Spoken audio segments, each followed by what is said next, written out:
Hello to everyone who has joined us. I'm sure there'll be a couple more join us in the next couple of minutes, but we are going to make a start. So first and foremost, huge thank you to everybody who has joined us today. This is the first of what will be 3 sessions. This session we're calling Cloud Networking Fundamentals.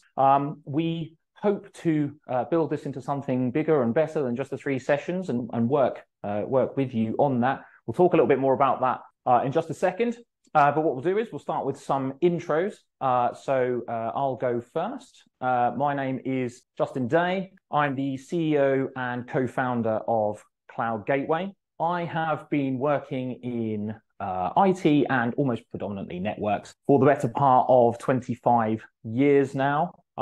Those who know me often have probably heard me refer to myself as a telco baby. I kind of started my career in the telco that was Cable and Wireless, sadly now defunct. That was purchased by Vodafone many years ago now. I have had the opportunity to work roughly half my life, probably the first half of my professional life in the private sector, predominantly insurance and utilities. And in the second half of that tenure, I've worked a lot in public sector. First was in the Ministry of Justice. That's where I met Steve. So done a little bit in central government.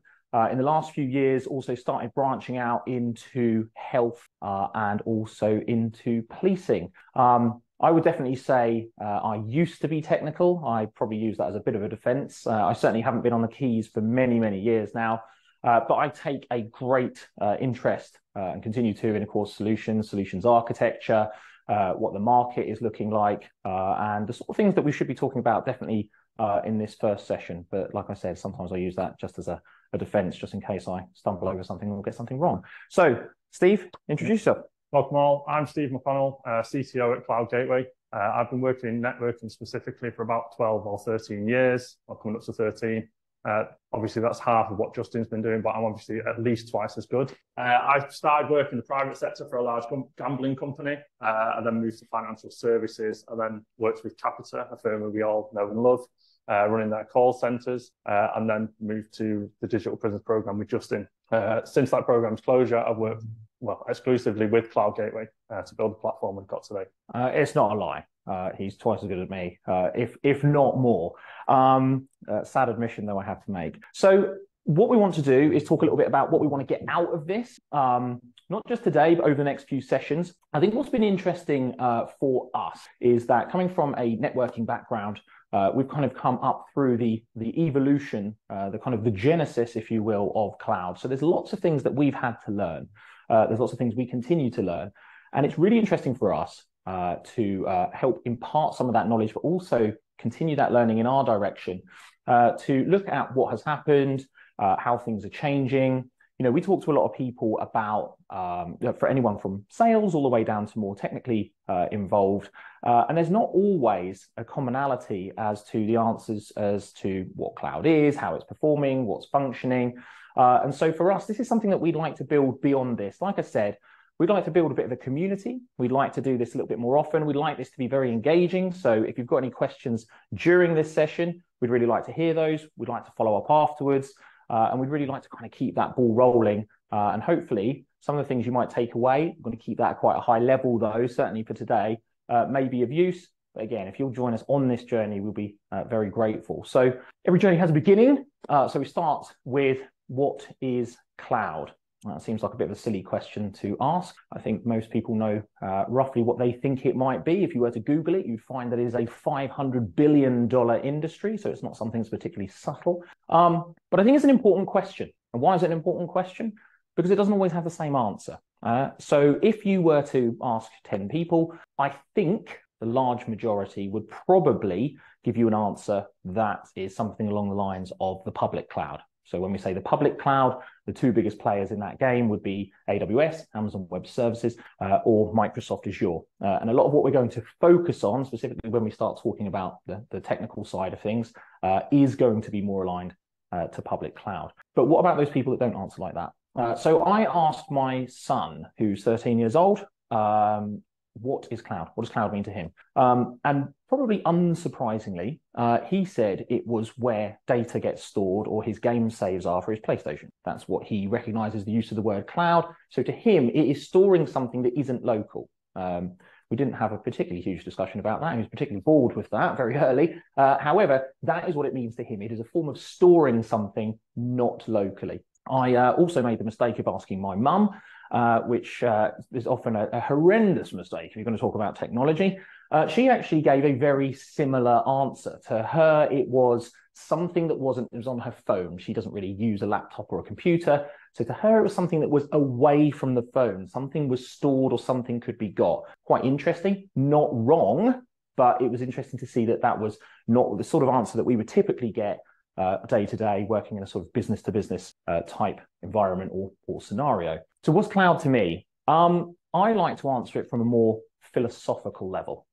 So if you go back to when cloud not first became a thing, but I think people became aware of this term and what it was. And again, something I would advise, go and Google the original tenets of cloud. There was almost a tick list of things that needed to be met in order for something to function as a cloud.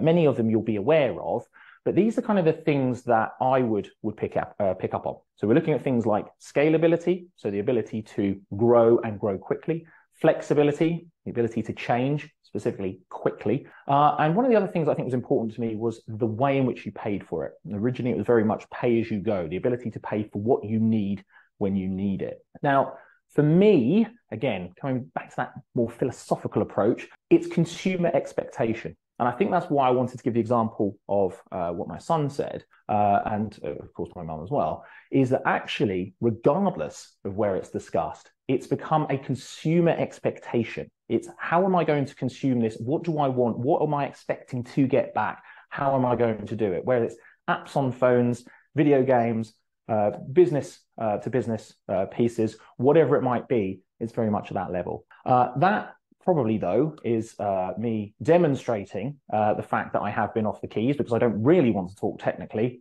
largely because I can't. So rather than me keep talking, Steve, from a technical perspective, remember we said we're going to talk about public cloud. I think it's going to kind of form the frame of everything. What is cloud at that highest level? So technically, cloud is essentially what we've been working with for years. It is a data center or data centers just run by these massive companies. I would say they're using the latest technologies. Their network is scalable. Everything about it's scalable. So in that case, it's just something built right, multi-tenanted. So businesses consume that on demand. It's brought the likes of VMs and SaaS services, PaaS services, and IaaS services to allow developers to essentially get up and running as quickly as possible. They've also built a global network, which historically, would take a lot of time, cost a lot of money, and things like that. Now you can deploy globally within minutes, and they've got the infrastructure to back that up. So obviously we've got a whiteboard. Technical people like drawing. We all like drawing. So can you draw us what did a high level architecture look like for a business, in a pre-cloud world? And whilst Steve is doing that, I've often talked about the fact that this is quite a repeatable diagram. This is the sort of thing that I'd expect that at its very highest level is probably something that you've got inside of your company right now. Depending on where you are with how you are using cloud, whether you're using cloud, whether you're moving things to cloud, there's, you will be on a different part of that journey.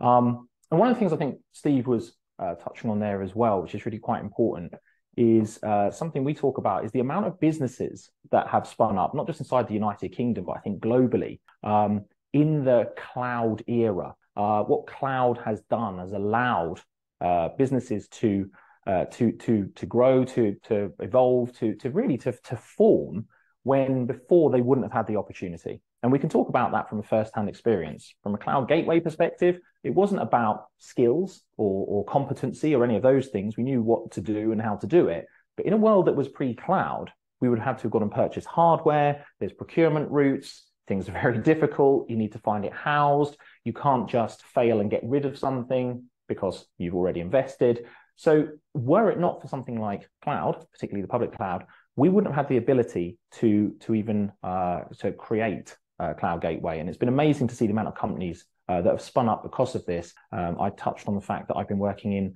health or in and around health the last few years.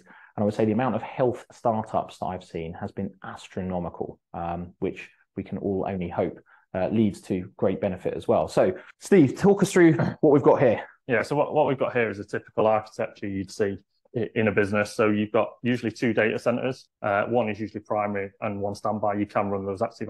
There's usually links between data center 1 and data center 2. Your internet links would usually go through there and you'd have that centralized, and your users would usually sit on your WAN, essentially consuming business services within the data centers, having access to the internet through your security devices. So yeah, that is typically how it. Okay. And if we now move into a cloud era, and let's say someone is using the public cloud heartily, how would that diagram change? And again, while Steve's just adding to that diagram, I think one of the things that's quite interesting as well, again, this is always, sometimes one of the most interesting things is to, again, I'm going to use my son as an example here, ask him, you get a sort of a really frank and honest answer.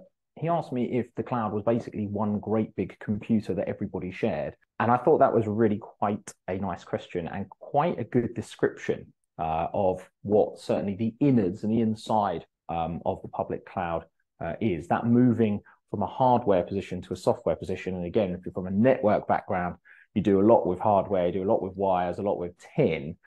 So yeah, Steve, tell us a little bit more about that. Yeah, so the only thing that's really changed is you've got known as a VPC or VNet here, or a virtual data center.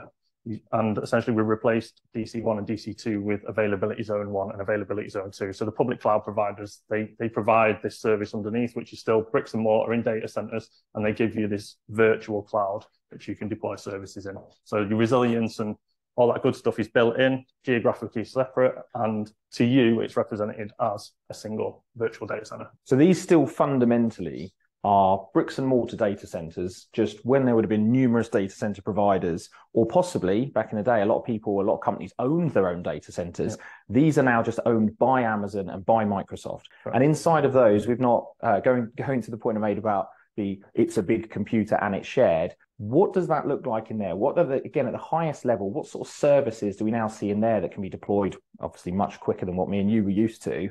What sort of things are we seeing inside of there? Yeah, so you've got you can deploy virtual machines instantly in there with VMs or EC2, which is Amazon's version. The network's built already, so anything you put in your account in that virtual data center can instantly talk to each other within that virtual data center. You've got serverless services like Lambda. I can't remember the name for the Azure service. And again, there's multiple services in there. But at its core function, like you say, within there is still compute. There's still top-of-rack switches. They're using technology like VXLAN, things like that, to do the network and the logical separation for customers. Mm-hmm. And it's interesting that you say you can't remember what Lambda is in Microsoft. I think this is something that we come across quite a lot as well, and I think fits really nicely into the fundamentals of cloud. You essentially have all of the same services in these two different areas. Again, we're looking at Amazon and Microsoft, and they just have a comparative name. And it's very easy to get confused with which one is in which place, but they pretty much have. It's almost like converting from English to French, French to English. In this case, it's Microsoft and Amazon. So that's not uncommon at all. So we want to take this to a bit more of a network level now. And again, we want to kind of build on the fundamentals. So we often talk, particularly in network terms, about layer 1, layer 2, layer 3. Let's talk through what are layer 1, layer 2, layer 3. Again, really high level, because I'm sure there's some people that really don't need to know the absolute ins and outs of layer 2 and layer 3. And then let's start talking about how that has changed. That world changed very much, very quickly for us when cloud came along. Yeah, so historically, as network engineers, we deal with all three of these layers. Layer 1, the physical layer, so physical cabling, methods of connectivity, things like that, the actual pipes and plumbing. Cloud has essentially removed that. Again, layer 2 has disappeared from what I know as layer 2. So there's services that used to run at layer 2 at the network layer, which you can't run in cloud.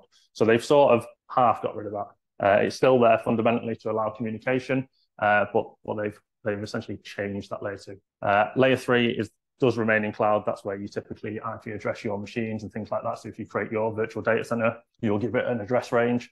That is still there. Yeah, I mean, this was a bit of a baptism of fire for us when we first learned this. So I remember having a conversation with Amazon when they first essentially told me that they'd taken layer 2 away, and I essentially argued the case. So this is impossible. You cannot possibly have done this in networking. This isn't just ridiculous. It's impossible. That was probably a very immature conversation, not just in the way I conducted myself, but in the way networking was being understood in cloud. So obviously, with that, specific to the networking bits, it's fair to say that anything that's new, anything that evolves, must bring benefits and it must bring challenges. Let's look into those, one at a time.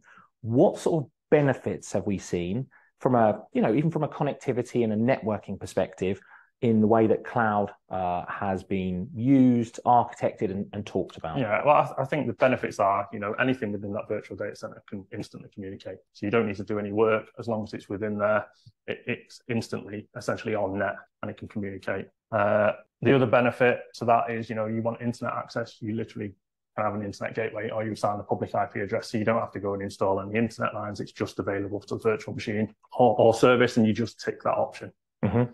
And from a challenges point of view, and I think, it'll probably come as no surprise that we're going to lean more on challenges. We think that there's been a number of challenges, and they've got more plentiful as we've stepped forward with using cloud. So what sort of challenges have you seen?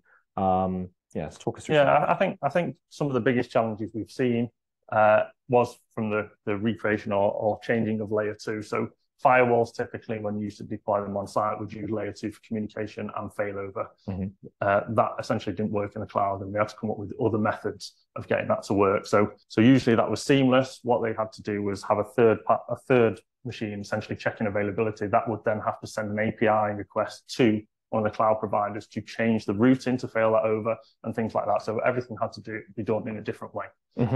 And if we look at it from, say, an intra and an inter perspective, so you've got networking essentially inside of the cloud, and then you've got networking on the periphery, on that perimeter. What have we seen there specifically? How has that been, I guess, it architected in many ways? So I think, we're talking about where we see multiple VPCs or multiple VNets. How has that, if there's something you can, draw up for us and show us how that's happening. Yeah, so I think one of the things was the cloud providers had this idea where they were going to provide this virtual data center, internet access, and everyone was just going to use that. Humans being humans, and requirements for security or compliance and internal things, people started essentially playing around, seeing what they could get to work and things like that. So we sort of ended up with multiple VPCs or VNets, and they were paired together like that.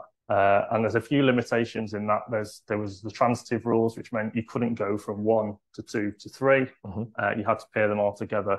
That complicated more when you wanted to connect something external, so your external sites and things like that. So we ended up with different architectures and people creating different models that weren't essentially what the cloud providers foresaw as how it was going to be used. Mm-hmm. So I think one of the things that we've seen quite extensively, and I think, again, this boils down to where cloud came from, where that public cloud came from, what its intent was, and then what it's become. Very naturally, any technology evolves. That's not surprising. In fact, you could argue that pretty much anything.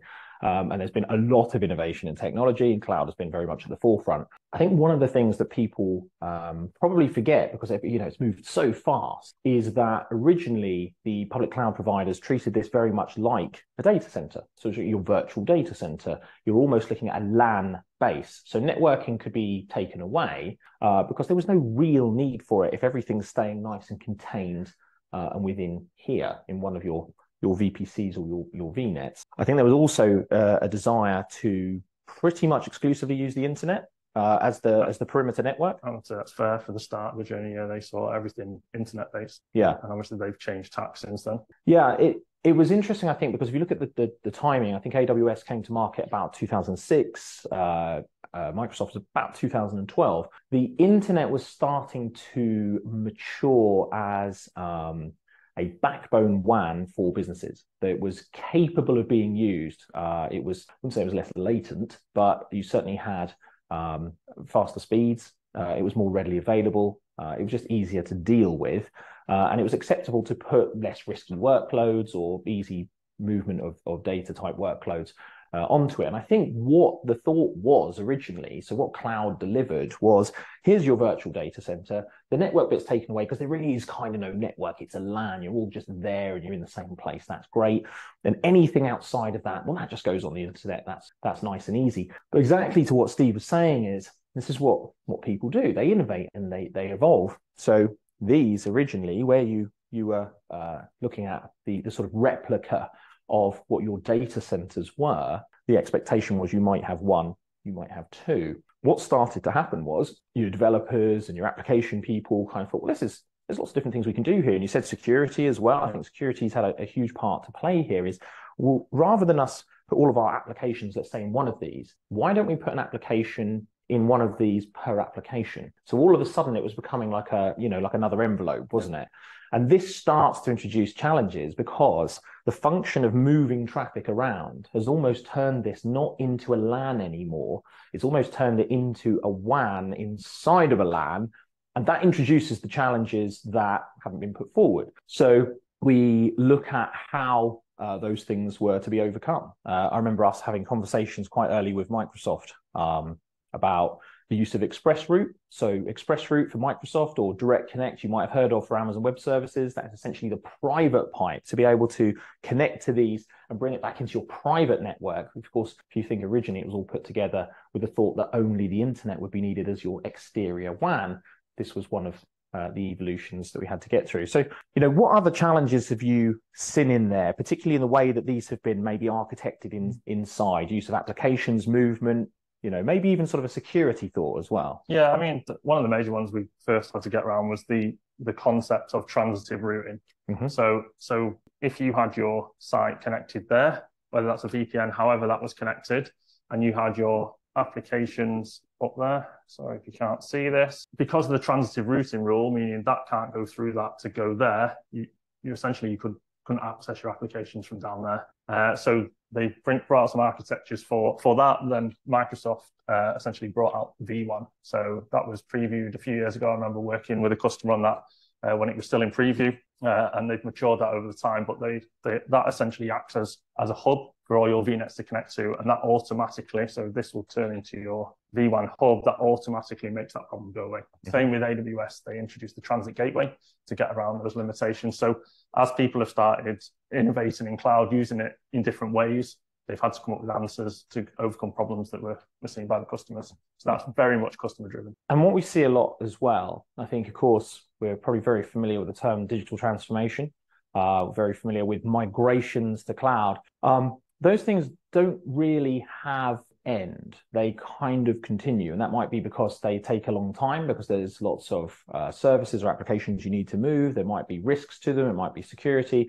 It also might be that there's simply so many changes in technology, or changes in cloud, or changes in how you consume these things, that things have to continue to move about. So we've seen quite a lack of maturity, I think, in what we would say is like the halfway house. That's caused a lot of problems, because when someone wants their workloads to be, let's say, entirely in cloud, you can't just move them like that. Or at least not all of them. So you're always going to be in a fairly transitive state. And of course, what you're doing there is you're using technologies and approaches which you're used to that are outside of cloud, having to mix those with inside, of cloud, where it's simply not as mature as what we've had here, particularly from a networking perspective. So what do we think about the future of where that kind of network architecture sits? Like, when we're talking about kind of the internet as that perimeter and that periphery, do we think that if companies had all the time and money in the world, that actually every company is likely to move all of their workloads to cloud and everything consumed on the internet? I don't think we'll ever get there. I think there's some data classifications and data that people will never be comfortable with putting over the internet. That I may be proved wrong, but I still believe there's a market for private connectivity, sending those things, especially internal applications, things that you might not want to put on the internet because of risk, problems with attacks and things like that. They're going to be safer by using things like ExpressRoute Direct Connect to essentially provide your user base with access to those. And you talked a little bit as well about transit gateway, and vWAN. Yeah. And I think these are interesting, again, from a fundamentals. It's probably coming down the first level into the tech. Can you explain how they work? Talk a little bit about how they work. Let's just come down a level, talk about, feel absolutely free to be talking about BGP, getting excited and nerdy, things that I can't do anymore. Well, I'll be excitable, just slightly less nerdy. So I think for me, it really is interesting to see these evolution of these technologies and how they've come to pass. And I think said at the start, the philosophy of cloud is as much that what sort of I'm excited about as opposed to anything. And I think it's the why, what problem it's been trying to solve, and how it works. Because I have no doubt that many of you are also familiar with, from a networking perspective, terms like SD-WAN. That's very much a misused term, but this is going to be part of the sort of supporting architecture, I would have thought. So yeah, talk us through that. Yeah, so we've got two VNets or VPCs here. Well, in this case, it's VNets because we're talking V1. What used to happen was you used to have to peer the VNets and then assign essentially a gateway. Microsoft saw that as a problem and they introduced V1. So V1 under the hood is essentially a hub. It's like a massive router, a WAN router. What happens now is as soon as you attach that VNet to your V1, under the hood, that is essentially doing BGP. So BGP is a route redistribution protocol, and that sends those routes to the V1 from your site as well. Again, running BGP, those routes get advertised down to your site. So you can tag on as many VNets as you want, and then ultimately your site will receive those prefixes. They'll essentially be routable from that site, and you can just start publishing your applications and services there. Mm-hmm. And this is something that, why, in your opinion, did Microsoft introduce V1? What was the thing it was trying to overcome and resolve? And the transitive routing was the main problem because of the architecture of having multiple VNets. You essentially had to have one transit VNet, and you had to connect every other VNet to that one to make that work. And some people were saying we don't want to do that because of reasons X and Y. So they essentially built V1 to incorporate that. And looking at things like security, so security, cyber security, again, one of those things I don't think anyone can avoid. There's regularly news articles on the front page of the BBC.co.uk and Sky News and all those things where someone or something has happened and to do with cyber. There are obviously concerns with security in cloud, as cloud is an ever-evolving technology. There's obviously concerns from the fact that the desire was to completely internet front. What are some of the things that either you've seen or the way people are using it? Sort of security issues may have been introduced or new concerns. What's going to keep a CISO up at night, and what would that look like in here? Yeah, I think from when we started with cloud, I'd say 2015, 2016, it wasn't really mature enough. You were looking at, to protect your workloads, you had access lists, which are just IP-based access lists. Obviously, things have come on from now. You can now get, shields from AWS for protection. You can get WAFs as a service in cloud, things like that. I think they've all come through in the last few years to essentially put them on that footing. What we were seeing was people using third-party, what we call MVAs, network virtual appliances. So they put, a firewall in their VNet or VPC, and because that's not the way it was built, people were having problems with that. So we'd have to tunnel over the fabric or the AWS fabric and networking to get the desired result, which just increased complexity, things like that. And again, like I touched on earlier, the failover was a problem. So they had to come out with ways to make that happen seamlessly. That took a little bit of time. So I just think they weren't ready to provide the security required at that time. And people started using third-party MVAs, which sorts of take away from the cloud-native bit. That cloud-native networking is brilliant. That just adds complexity and technical debt, really, putting something like that in there. And one of the things that I know that we were going to touch on slightly earlier, I know I've rolled straight past that, it's just taking it all the way back. It was actually all the way back to some terminology. We talked a little bit about terminology as in that which is used in Amazon and that which is used in Microsoft essentially means the same thing, it just has a different name. We're taking that up a level. I've heard you use the term IaaS and PaaS in there a couple of times. And I know a couple of people have asked me this on a sort of semi-regular basis. So can you explain what IaaS, PaaS, and SaaS are? Yeah, so IaaS, or infrastructure as a service, is essentially your virtual machines in the cloud, public cloud environment. So you're looking after, the spinning up of those virtual machines, you're attaching your storage and things like that, but you're essentially responsible for looking after the OS, all the security patching, the running of the application, and all those bits. PaaS or platform as a service, they're things like your AWS databases, where AWS will run, maintain, and patch the database behind the scenes,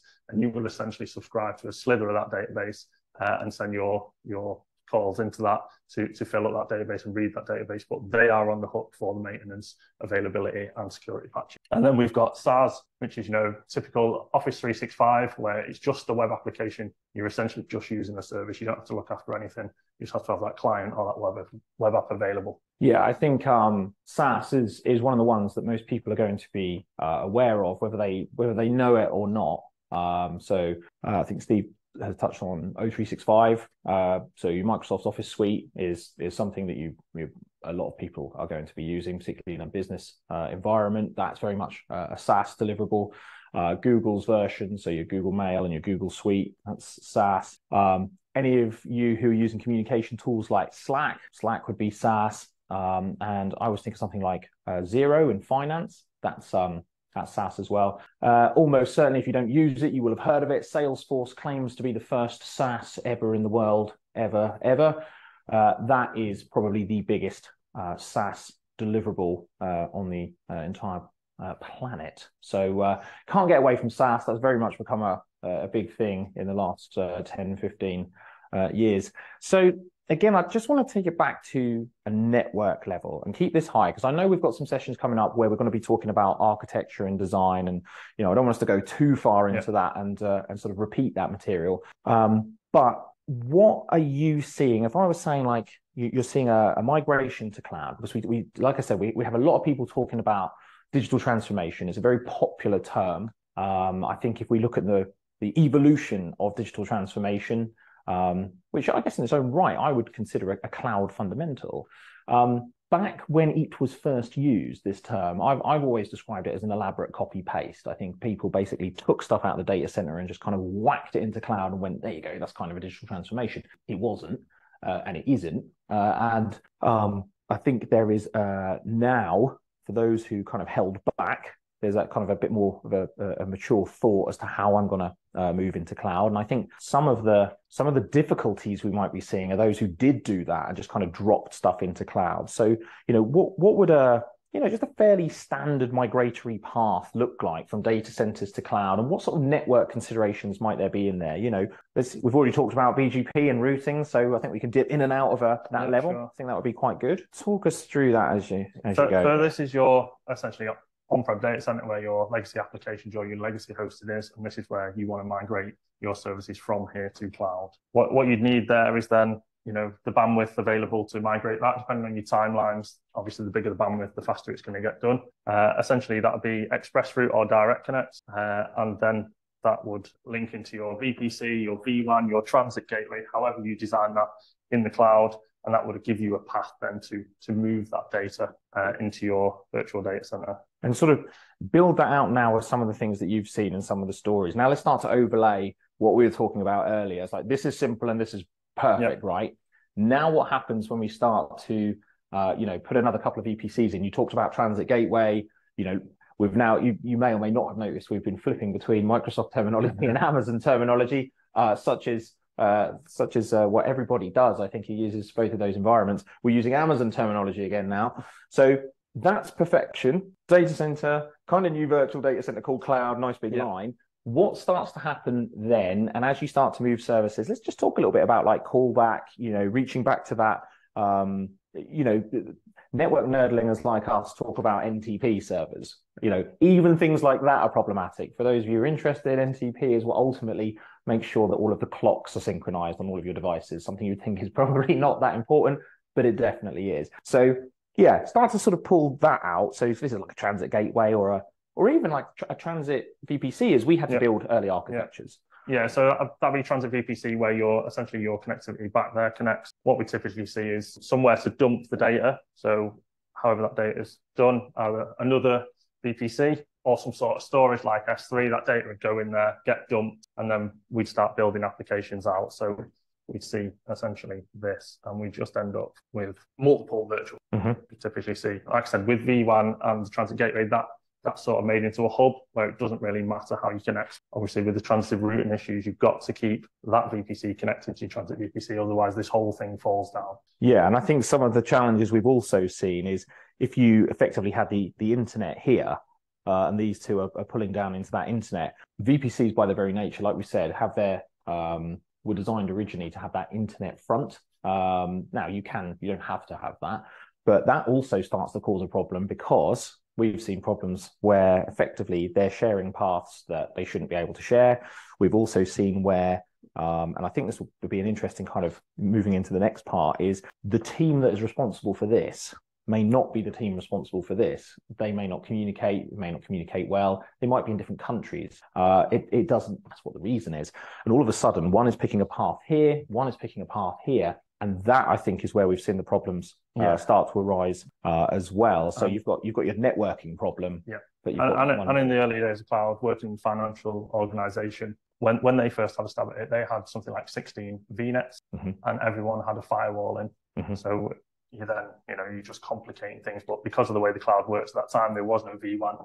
Every VNet had a firewall, and that just extrapolated across. I remember looking at this diagram, and there was just firewalls everywhere. So it's an interesting one. As like I say, it's something we'll probably talk more when we look at architecture and design and go down a level. But I think one of the things we hear a lot is that cloud has simplified the world, and that is probably as far from the truth as it could possibly be. I think it's getting better, but that is a great example of, if you take what kind of Amazon, in this case Microsoft, intended in having the one data center, one VPC, one VNet, you would have one set of pieces of security. You would have one kind of commonality, one consistency. And that's exactly what didn't happen. All of a sudden, you've got different teams, different people, different security postures. So we sort of moved into the security side of things here. But what you've also got there is cost. And it's a hugely costly endeavor if you misuse it or mis-architect how you're doing these things. So it's not it's not as binary as cloud is really cheap or cloud is really expensive. There's this great big bit in the middle, which I think kind of takes us neatly towards the end of what we're talking here, which is about the personnel. And nobody worry, I'm not going to be calling out any specific names. But who, in your opinion, was cloud aimed at, and why? Who was meant to be the users, not the consumers, the users of cloud services? Yeah, I think that was typically aimed at application developers. I think what we're seeing these days is application developers took the lead on the cloud front. They were using that first. We saw all the digital departments being spun up out of companies, and they were first and foremost focused on that. Whereas usually you'd have your infrastructure teams involved, your storage teams, that kind of stuff. It just fell to them, and they essentially started running out of cloud.